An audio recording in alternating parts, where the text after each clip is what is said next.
So Erin was asking which courtship display do I like the most? Erin, I'm not quite sure. There's quite a few, but I mean, I think the one that's most internationally known is the peacock. It's obviously not a local or indigenous animal in South Africa. But with that in mind, I found a nice little article. It's actually a National Geographic article on fascinating Africa. Speaking on courtship behaviors, and it's saying the behavior which some animals demonstrate to attract a mate, and the desired result being mating and eventually reproduction. Such behavior is usually started by the male, with the female either accepting or rejecting him.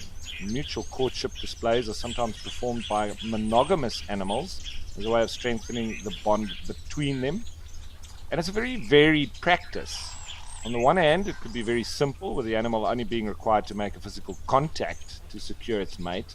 Or it could be far more complicated affair, relying on a mixture of communication signals. These may include displays of beauty or aggression, chemical cues, and vocalizations. And a few examples coming from Africa is that a male leopard tortoise will court the female by ramming her with his shell.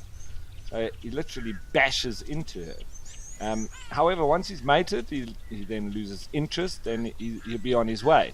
So very often when you see leopard tortoises seemingly fighting, you need to look a little bit closer, because it's normally a male actually trying to court a female by ramming his shell into hers. With rhinos, it's a long drawn-out affair with a prelude to mating lasting 14 to 20 days. And that's followed by 2 to 6 days spent together after the once-off copulation. Interesting one being scorpions, and the male scorpion will initiate a mating dance by gripping the female's pincers with his own. And this enables him to move her around an area for between 30 to 60 minutes, so that he can maneuver over a capsule of his sperm that he's already sort of deposited. Once she's in position, he will drop her onto it so that her weight releases the sperm onto her genital opening. It's very interesting. Ostriches, another very interesting one, and their mating dance known as cantling. It's quite spectacular. They'll approach the female with feathers raised before dropping to their knees and rocking from side to side as he waves his wings and twists his neck, and very often fighting between males as well. When elephants are courting, they may caress each other, intertwine their trunks, but it's a little bit more of a brutal behavior, similar to that of the leopard tortoises. And then, of course, I think the mating displays are most evident within the birds. There's some very interesting ones as well.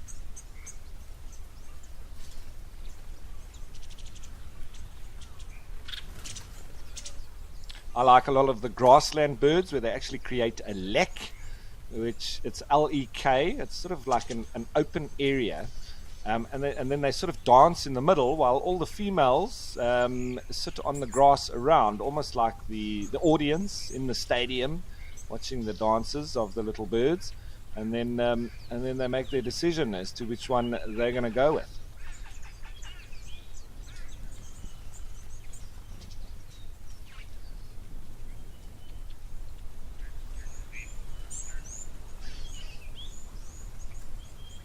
So Sam asking, what other animals are as nervous as giraffe when they go to the waterholes?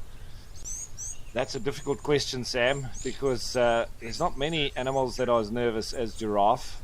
Obviously, the smaller the animals, and normally the more nervous they are, because the more prone they are to predation. Not so in the case of the giraffe. However, it's got to sort of put itself in a very prone position, as we'll see it attempt to do now. But impala, normally very nervous at the waterhole, particularly when there's crocodiles present and they know it. So they're probably one of the more nervous.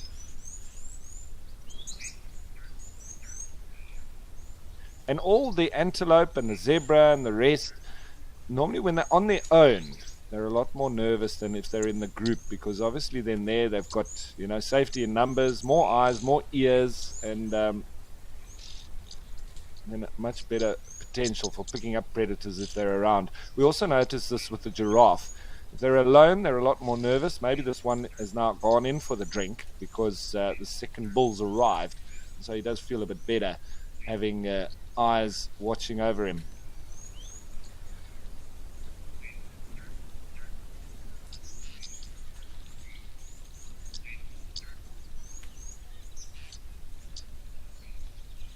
You can hear the chirps of the oxpeckers now as well, the red-billed oxpeckers. They normally take the chance to have a drink when whoever their taxi is, and in this case giraffe, when they come in for a drink, well, they take advantage and have a drink themselves. Looks like they're jumping in under the dripping water of the giraffe and having a shower while they're at it.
All right, so as always, lovely stop in here at Old Donyo, but I think let's change of place. Let's head back to South Africa, and this time to the Madikwe Game Reserve and Tau.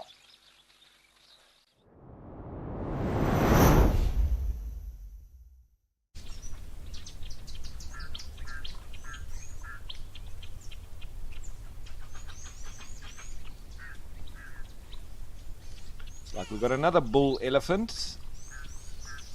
Having a drink on the opposite end of the waterhole.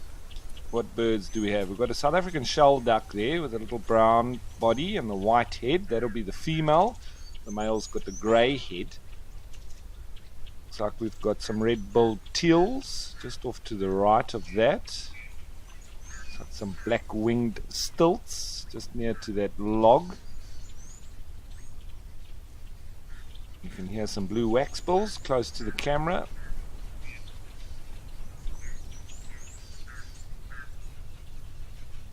And a lonely blue wildebeest just off to the right of the elephant.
Oh, and there's even a zebra just poking his head in on the right-hand side there.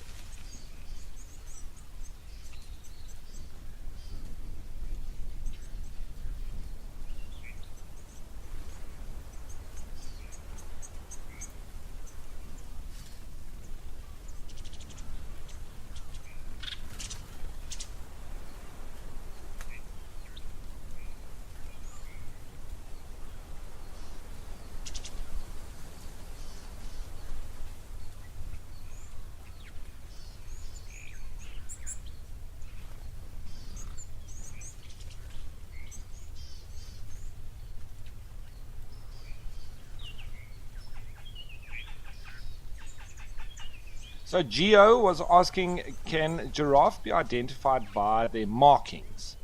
And obviously that was why we were watching them there at Old Donyo, and they absolutely can, Geo. Each and every single one is an individual, and each giraffe will have slightly different markings, just like us as humans with different fingerprints, just like the zebra having different stripe patterns. And so those patches on the giraffe will all be individual. Every single one will be different. So you can indeed, and when we started out in conservation, we didn't have all these electronic cameras. So it was either very expensive to take film cameras and take a lot of photos of the different markings on the animals. So us as students, we were tasked with identifying different individuals, and particularly with giraffe, we had to draw those patterns, and anything special that we could pick up on the pattern, we'd have to draw with pencil and paper, and then we'd refer back to them. And any kind of notch in an ear or any kind of injury that was obvious. Oh, you see those Egyptian geese having a bit of a fight there. Really going for it. They can have almighty fights. So that's how we did it with giraffe. With elephants, we normally drew their ears and any little notches that they had in their ears. Zebra, yeah, we weren't really tasked too much with identifying zebra, but we also had some exercises doing it. But generally, you're not really looking at individual zebra. They're not, one of those species that you'd monitor as individuals as much as the bigger animals like elephants and giraffe. And then also with elephants, we even used to check their tracks, because each elephant's cracks in their feet will be individual as well, and each one will be different. So we either drew them, or we also did plaster of Paris molds of the tracks themselves, and especially if there was something very particular about a specific bull, or he had a big crack in his foot or whatnot, then we would make those molds, and then whenever we walked out, we'd be able to notice if he had been around just from his tracks. So that helps as well. I'm just trying to think of any other animals. I mean, obviously with the cats, we look at their spot patterns, particularly with the leopards. It's a bit easier with the lions because they're not so solitary. So you generally pick up within the groups or the prides and their dynamics. So then you pick up the different individual traits, and a lot of the names that we've given to the different prides of the lions as something specific about that group, whether it's amber eyes, or there's a blue-eyed lion, or there's a big injury on one of them, or they've got a little mohawk. So all of these names, a lot of the long-time WildEarth viewers will understand what I'm talking about. And so it's, you just use those then as your markers of identifying the particular individuals. With rhinos, they actually clip their ears in a different formula. So the notches in different places will equal different numbers, and then they all added up, and each animal has its specific number that you will equate by looking at the notches in their ears. That are cut out, but it's like getting a hole in your ear for having an earring. It doesn't hamper the animal in any way, and a very good way of marking them as well. Elephants, it's a bit easier. Obviously, notches in their ears and their particular tusks the shape of their tusks, the size of their tusks, and if any are broken or have anything special about it. Fang, in the area around the Sabi Sands, the one tusk that goes almost straight down, and very thin. So you just use all these particular individual traits and then start to use that. But definitely, especially with the giraffe, we use those patterns on their bodies to identify the individuals.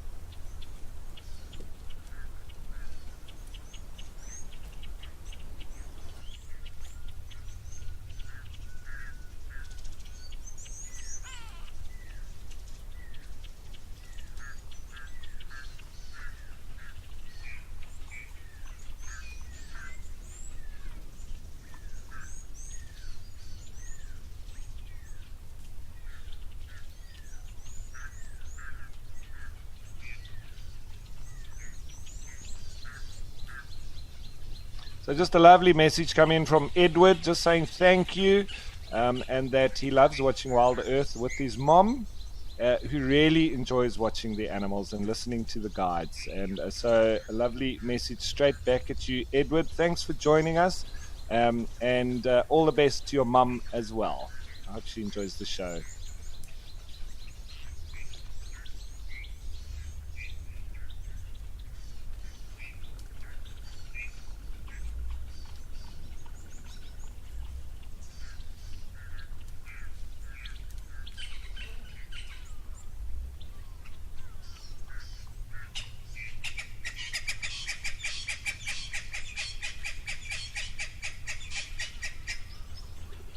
Yeah, there's Natal spurfowl in the background making a racket, and the Egyptian geese back at their warfare, fighting. They're probably going to also make a lot of noise now too.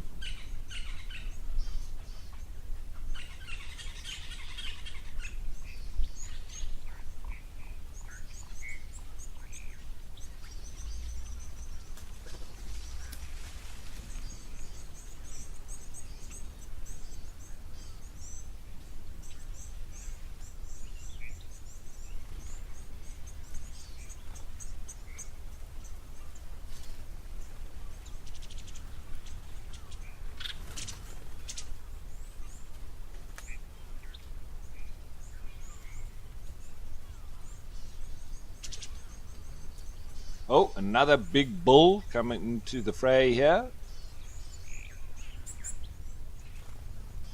Maybe you'll do a bit of mud wallowing. That would be nice. Come on, old chap. Get stuck in.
So something quite interesting. We're hearing these little blue wax bills. They're very interesting little birds. They're beautiful with that turquoise front of theirs, although we can't see them now. We can hear them. But they're monogamous, even though they like to move in groups and forage together. I think it's just safety in numbers. But they make a ball-shaped nest that out of grass. It has a side entrance, and they normally do it in a very thorny tree. They're like the buffalo thorns that are very difficult to get into the inside of it without getting hooked in the thorns. And very often also next to a wasp's nest. So they've got the double protection. If anything, or a predator, a snake or anything starts climbing up in the tree, normally disturbs the wasps. And if you can get past the thorns, well, he might get stung by the wasps. So Very clever little birds. But the female lays between 2 and 7 eggs that hatch after only 12 days. And then the chicks, they will leave the nest and fledge already at around about 3 weeks, 21 days from hatching. So very quick life cycle, and after 3 weeks the babies are out.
I'm just trying to see, this looks like a bigger bull that's moving in now than we've seen up until he's come along.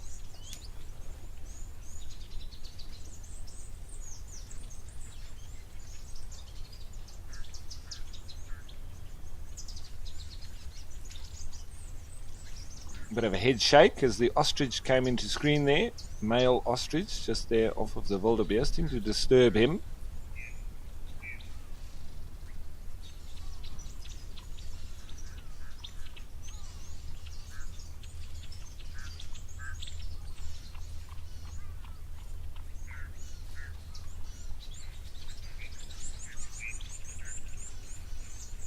Now, Aaron asking, do you often find female elephants without the herd? It's not often that you see that, Aaron. It can happen, but generally the females do remain in the herd that they were born in. And then you can have some breakaway groups, but they'll generally move with a couple of other, either sisters or aunties, and then potentially start a new herd. This is how you have breakaway groups and how they sort of do populate. It doesn't remain as just one herd. You see these elephants now chasing these ostrich off. It's like the road runner. Meep meep, and off we went. So yeah, generally the females will remain with their natal herd, and but every now and then you get a female that might be on her own. Maybe she's had an argument with, potentially the matriarch. Maybe it's a similar sized, similar age, similar experience female, and they're just not seeing eye to eye, and then decides to move off on her own. It's more so when that kind of thing happens that young females going off on their own. It's more competition or disagreements with older females that then will sort of normally take one or two of the individuals within their herd with them, though. Normally, especially their offspring, and so that's when you have these splinter groups that start forming. But it's not very common.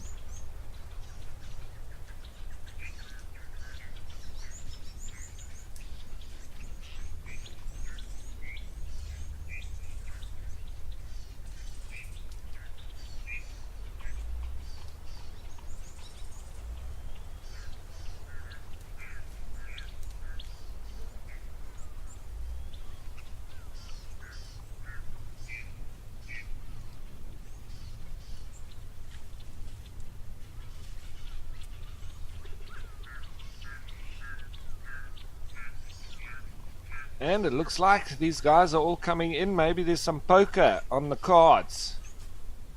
The old boys club is getting together here too now in Madikwe. often get to spend lots of time with the big bulls at the waterholes around midday. Seems like today's no different. Haven't seen any breeding herds yet. It's all the bulls for now.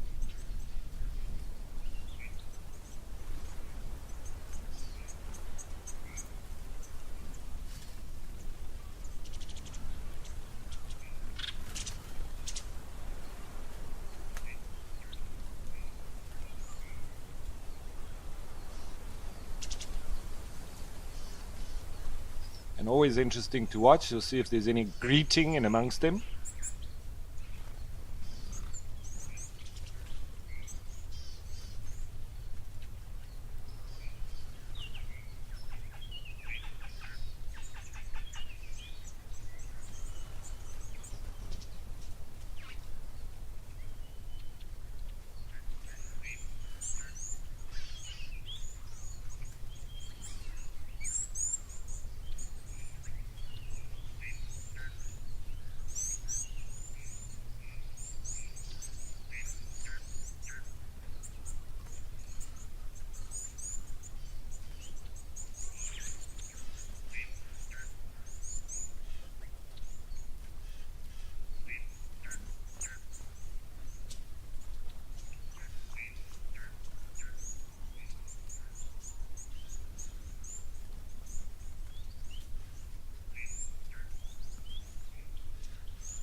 All the bulls now slowly moving off onto the right. Oh, maybe not. Looks like that younger, smaller one coming in for a drink here.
You can hear now the Cape turtle dove or the ring-necked dove calling as well. There's a yellow-breasted apellis.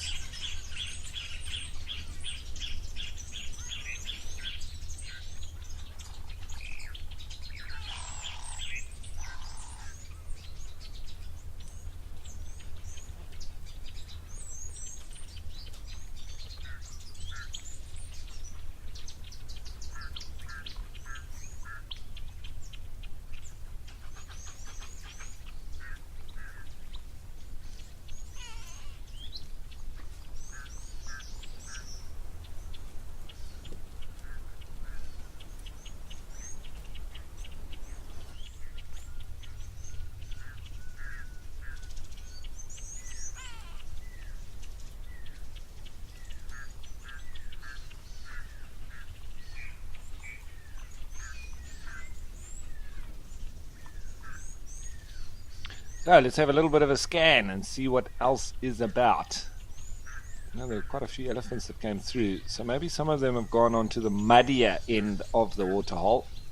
There are lots of zebra, even more wildebeest. No, maybe there's a bit of a meeting going on here with these big boys.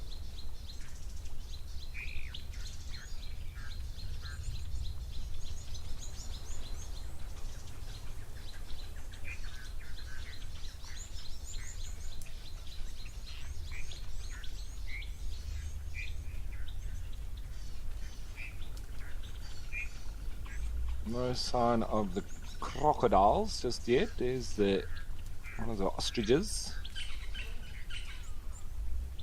And here, red-billed buffalo weaver now calling too. And this one's getting a little bit pink on his shins, coming into breeding plumage.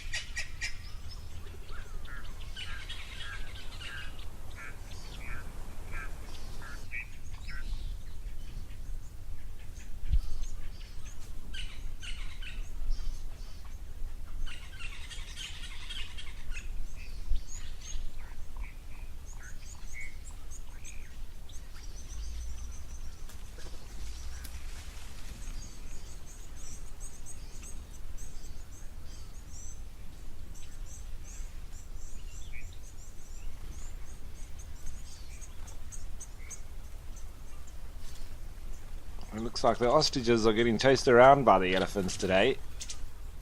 Oh, and there's a spoon-billed stork. Busy, hunting in the water.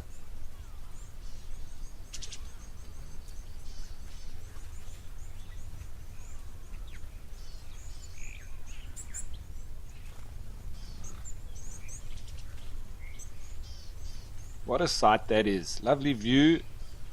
Looks like there's hardly a breath of wind.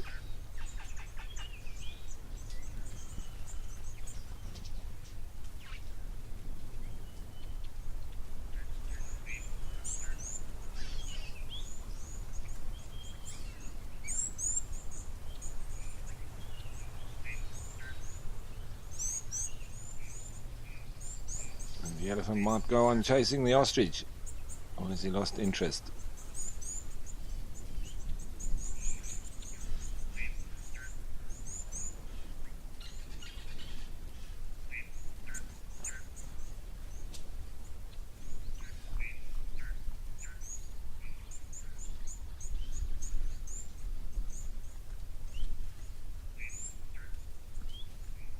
Well, these ostriches are looking in tip-top condition, and with the pinkening of their shins, I think they might be having a bit of displaying towards each other and trying to establish dominance.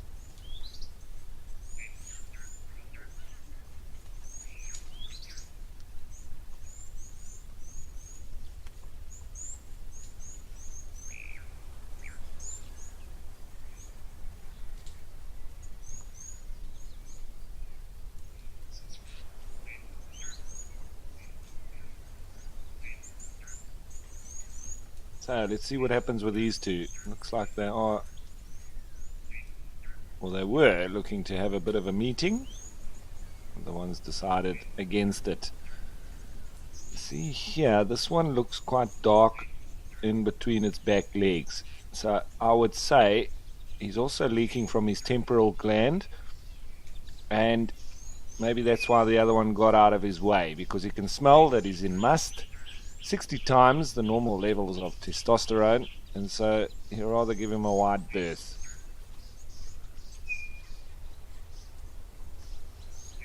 Even if one is slightly bigger, when he's not in musth, they generally won't take on a bull that is in musth, just because of that heightened levels of aggression that they have, that they seem to know to stay out of their way.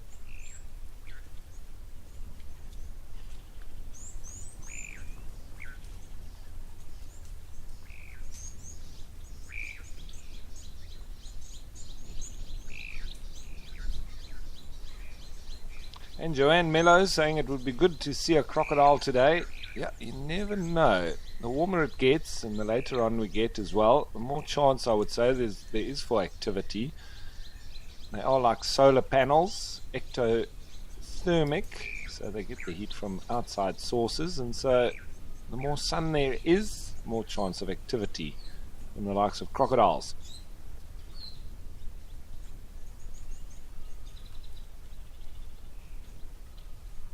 That being said, we've also headed into a little bit more of a lethargic period for the reptiles. But in this part of the country, it still gets hot, even in the middle of winter. But it will get also very cold at night.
What a sight this is with all these bulls here congregating at the side of the waterhole.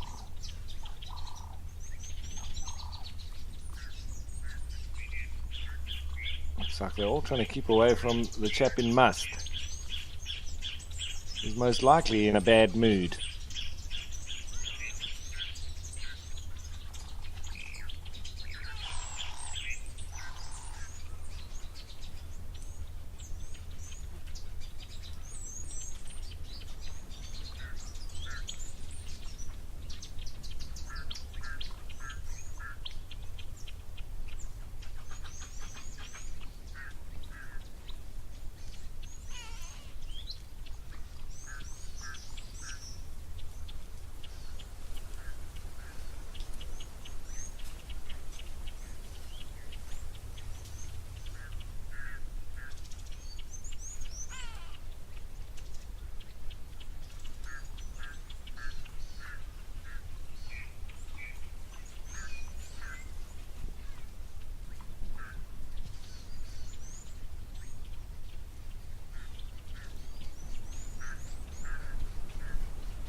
A very peaceful scene.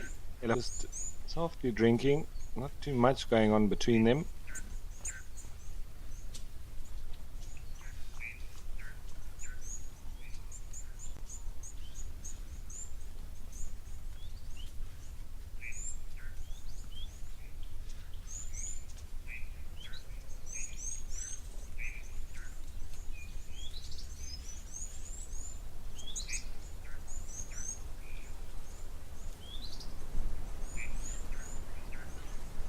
We see what looks like a little youngster within the group. He's only a teenager, I think, learning from all these old big bulls.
So Joanne Miller wondering if Musth has an odor.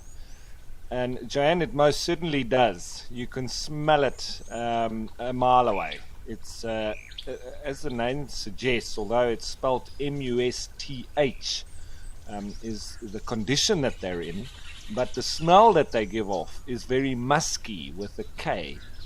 And when they urinate, it's even, it's very strong, but they're continuously dribbling, urine the whole time, and it smells quite strongly. So not only can the animals and us see by their body language and their behavior and the wetness behind their legs, you can also smell, even if you're walking behind an elephant that's urinated or not, there will be dribbles on the road or on the pathway that you're walking on, and you can smell it. And the closer you get, the stronger it will get as well. So yes, it's a very big part of one of those signs that we do need to realize. At the height of Musth, they smell very strongly. So, and it's very musky, as I say.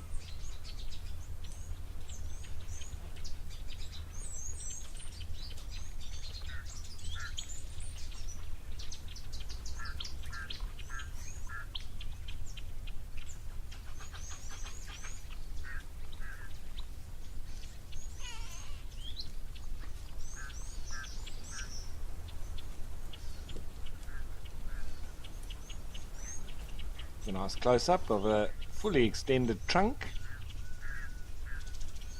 Probably trying to get to some particular water that he wants.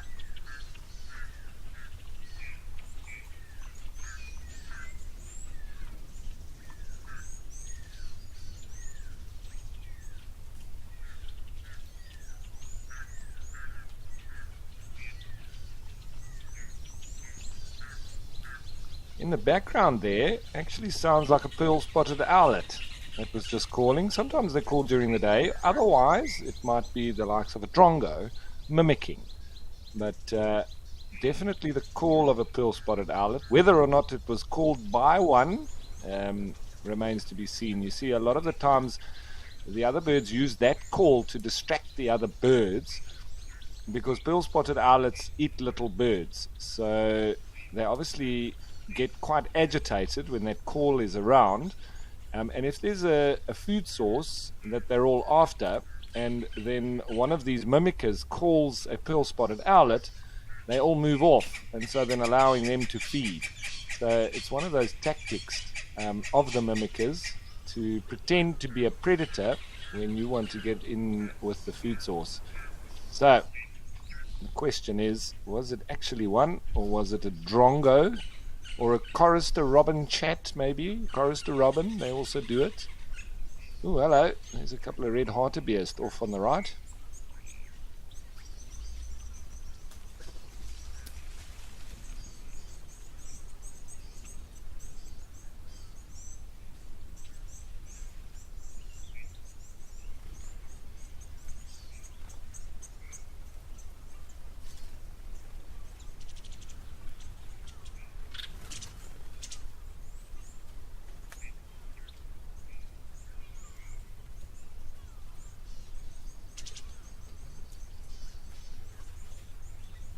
Also just enjoying a bit of downtime.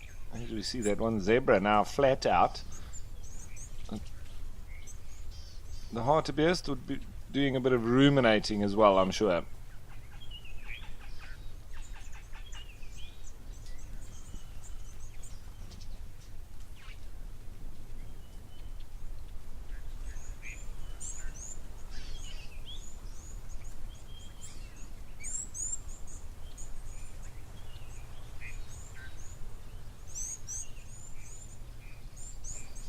So, and of course, when there's lots of bulls around, there's always a bit of showing off that needs to be done as well. Boys will be boys.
And of course, very particular shaped horns on the hartebeest, almost going straight back at the top, but very thick as well.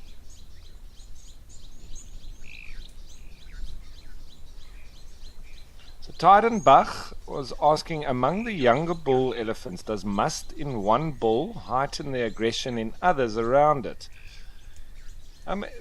It could potentially, Tydenbach, because, you know, the younger bulls especially haven't quite realized what musth does to them. You know, it's almost like a puberty stage that they, you know, potentially go through, very, very similar to humans. So maybe initially they try to fight back a little bit with the bulls that come into musth of, you know, similar size, but I think they very quickly realize that they can't maintain that aggression that is just naturally so with the chemical imbalance that's coming with the one that is in musth, with having those real increases in testosterone, and with it that added aggression. So I don't think it's really replaceable just with behavior in the chemical side of things. And so I think that they learn from a very young age just to avoid the bulls that are in musth, unless they really want to fight. But I think in a big way this does secure a very big mix of genes with the elephants themselves, because there's no real breeding season and the bulls sort of come randomly into musth. So the potential for being able to breed with females is much higher than if there was just one dominant bull and he was the only one that then mated with the females. Because when even if there is a dominant bull, if he's not in musth, very often moves off on his own anyway. And so then some of the smaller, potentially a little bit younger bulls will even get a chance to move in with the females when they come into musth. So I think bulls in musth are just best left alone.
And a little harem of zebra, probably all with one stallion.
So in Dark Mind Lover asking, is that one zebra asleep?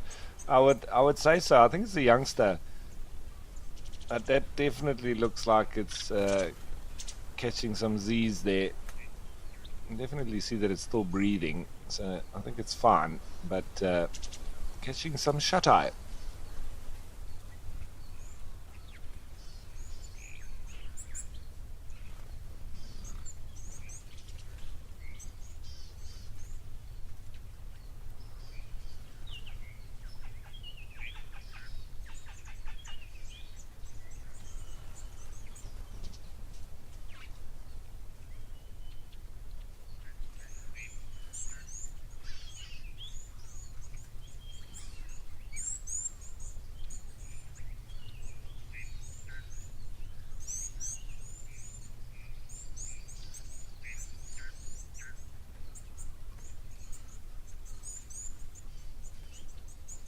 There's a grey heron looking to do some hunting, I think, with the teals spectating.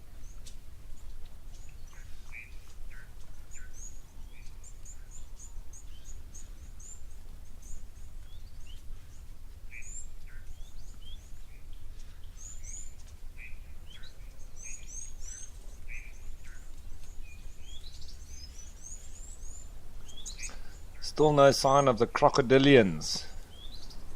Obviously hiding somewhere in the water or in the grass.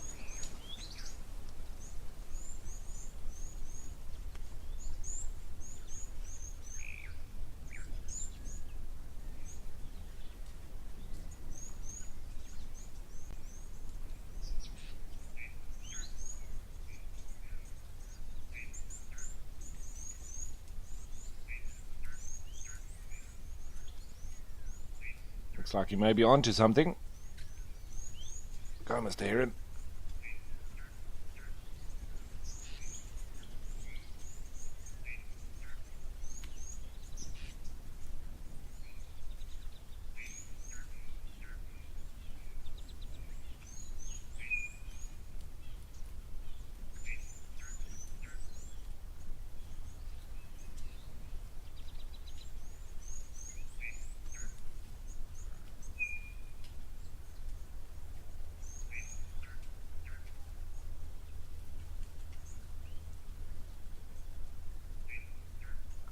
Yeah, it almost looks like the screen is frozen, but then I looked and I could see the ripples on the water.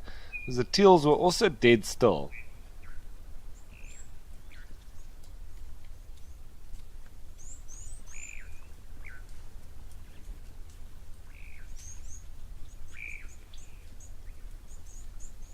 Oh, this heron's very intent on something. Ultimate focus. Is it a fish? Is it a frog? I'll have to wait and see.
So the Ellie's also milling about a bit.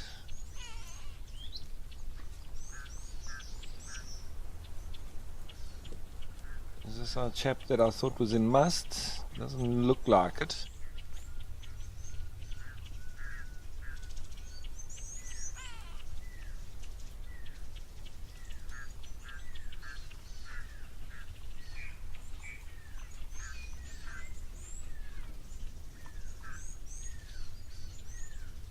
Maybe a bit of a meet-up of these two.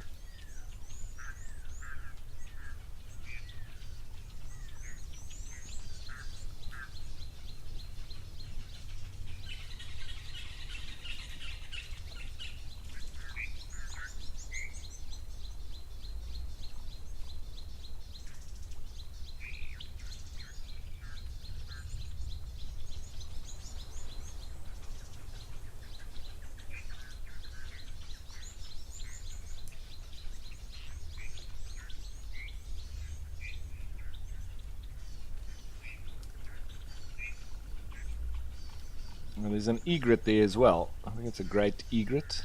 Either great egret or intermediate egret. I'll see how big it is.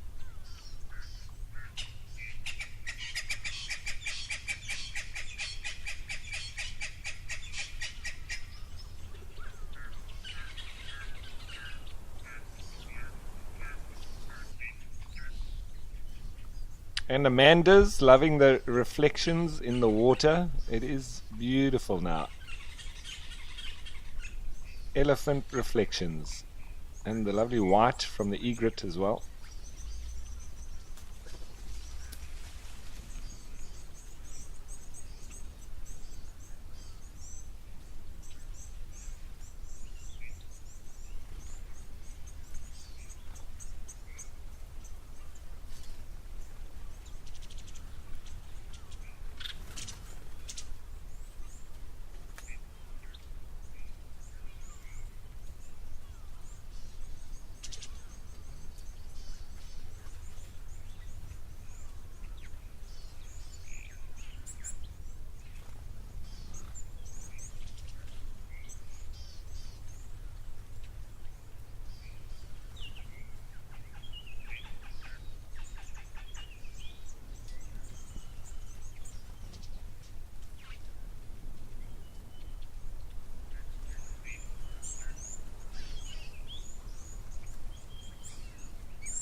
And now, finally, we have a breeding herd.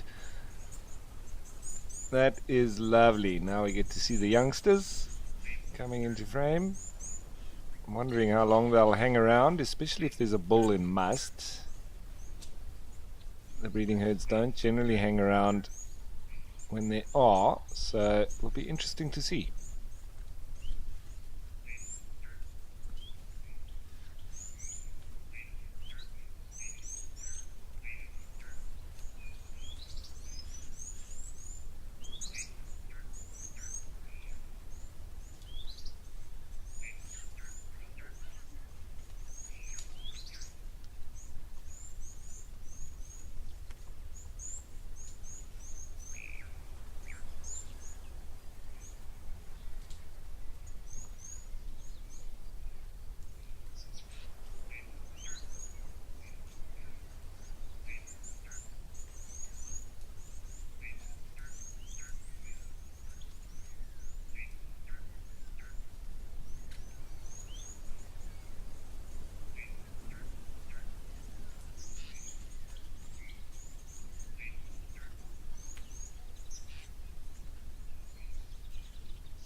See that little youngster, looks like he's been playing around in the white dirt. He's got it on his leg and all over his trunk.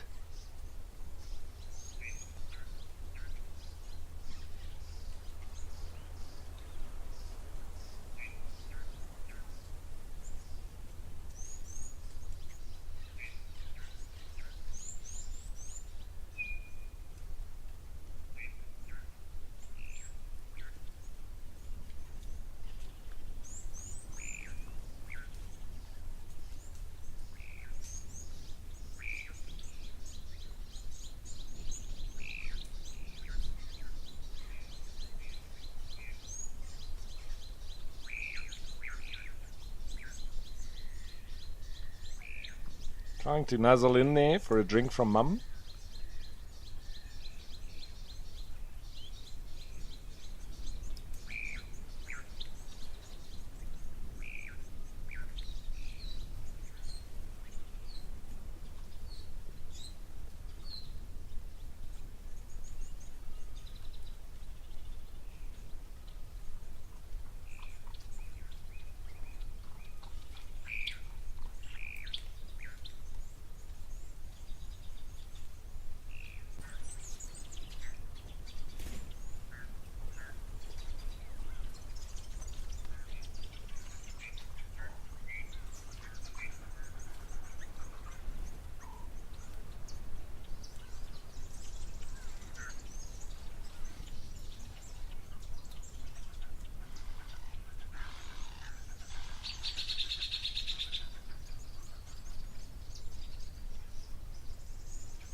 Alright, so lovely stopping here as always, and lovely to see this breeding herd with all the big bulls. But I think let's change of place and let's head to Zimbabwe and Vic Falls.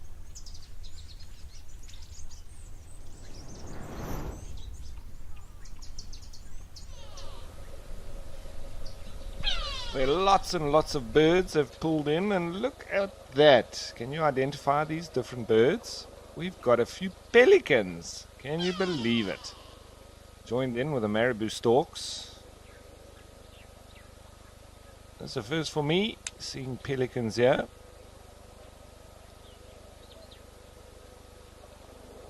If we're lucky, we might see the resident crocodiles that are here as well. The yellow-billed stork in amongst them as well. Well, a few of them off on the right.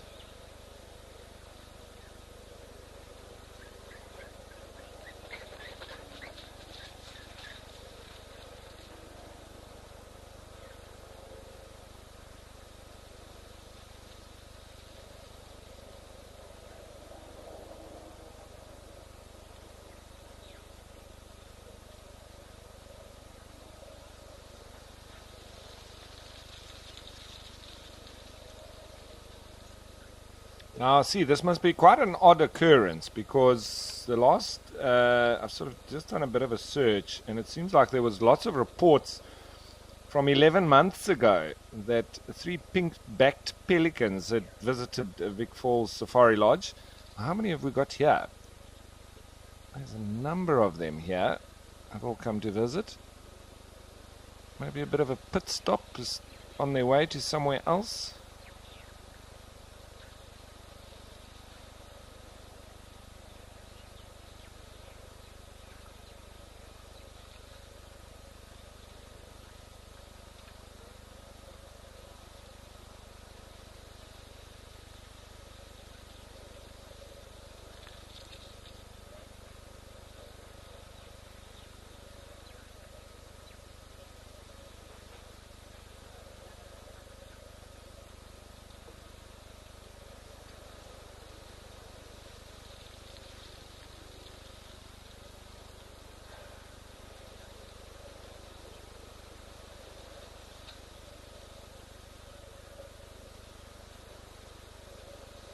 Oh, there was a hammerkop that just flew past the screen there.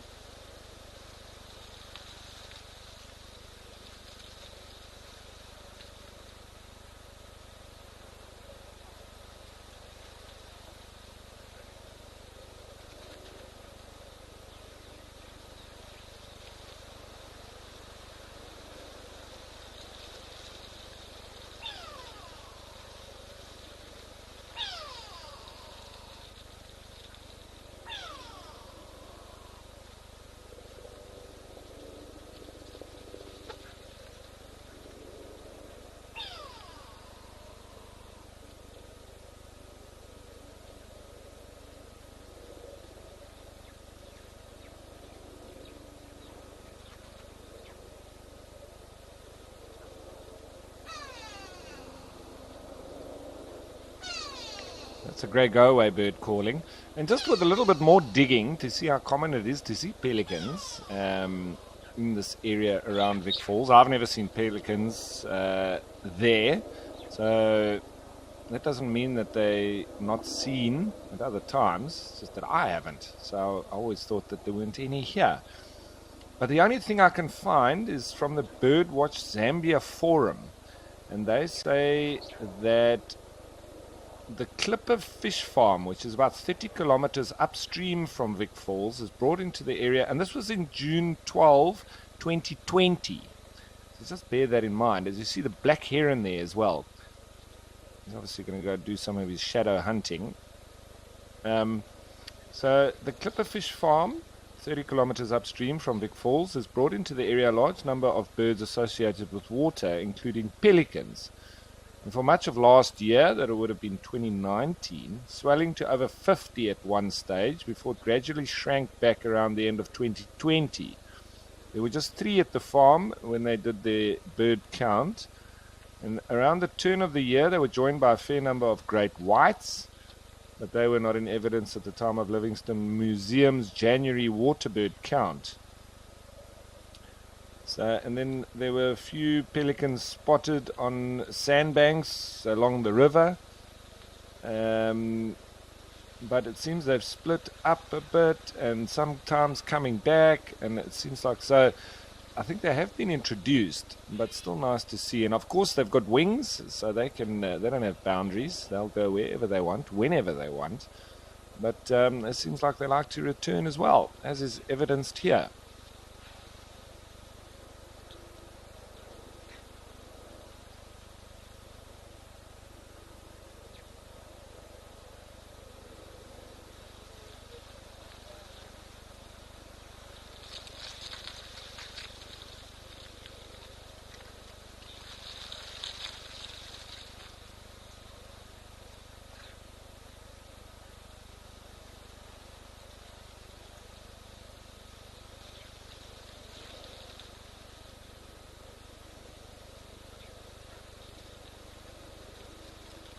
So who would have thought that watching WildEarth you will be able to get pelicans on your birding list?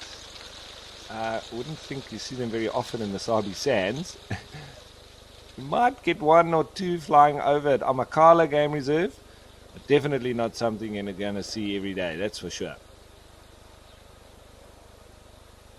We do get the odd one that comes through at Okokuyo in Etosha, but they pretty much keep themselves to the pan. But I have had pelicans come for a drink at the Okokuyo Waterhole.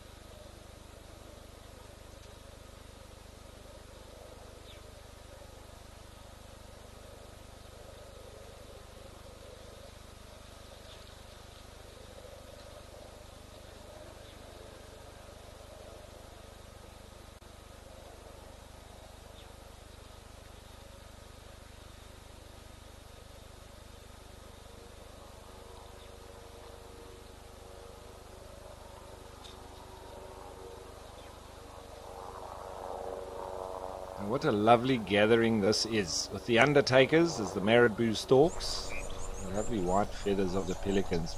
You can hear another helicopter taking off, going up into the sky to see one of the 7 wonders, natural wonders of the world, Vic Falls, the largest waterfall on the planet.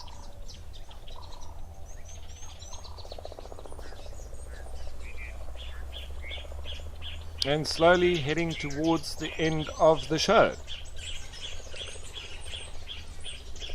Don't forget that a little bit later there will be the sunset safari.